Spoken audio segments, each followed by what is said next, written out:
8 জন লোক একটি কাজ 18 দিনে করতে পারে, কাজটি 6 দিনে শেষ করতে হলে নতুন কতজন লোক নিয়োগ করতে হবে। প্রিয় শিক্ষার্থী, দেখেন অঙ্কটি খুব সহজ। আমরা লিখব যে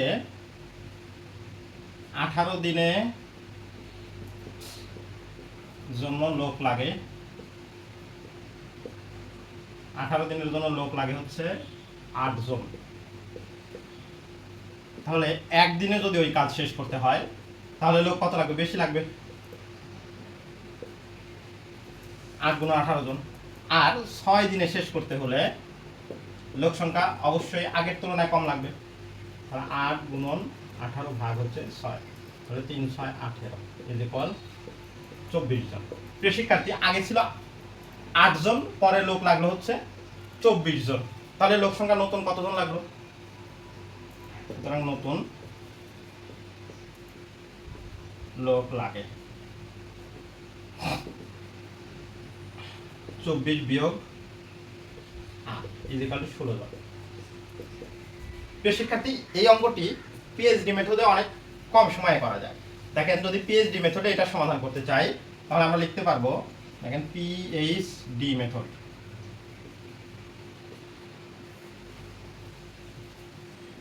P1 H1 D1 by W1 is equal P2 H2 D2 by W2।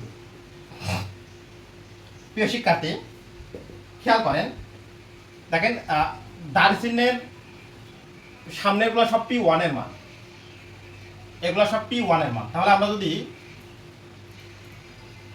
লিখি যে দেখেন P1 হচ্ছে পার্সন, তাহলে পার্সন আছে কতজন? প্রিয় শিক্ষার্থী, 8 জন। এরপরে হচ্ছে H1 হচ্ছে সময়, সময় নাই সেটা 1। তারপরে D1 দিন, 18 দিন, 18 দিন বাই W1 একটি কাজ, তাই 1 ইজ ইকুয়াল P2 দ্বিতীয় লোক নেই, বের করতে হবে। তাহলে P2টা থাকলো H1 1 আর হচ্ছে D1 হচ্ছে 6 দিন, 6 বাই হচ্ছে 1। প্রিয় শিক্ষার্থী, তাহলে আমরা P2 মানটা এখন বের করে ফেলতে পারবো। এই 8 × 18 বাই হচ্ছে 6, এটা দিলে 3 × 8 = 24। প্রিয় শিক্ষার্থী, দেখেন নতুন টোটাল লোক লাগলো হচ্ছে 24 জন, আর আগে ছিল হচ্ছে 8 জন। তাহলে নতুন কত লাগলো? নতুন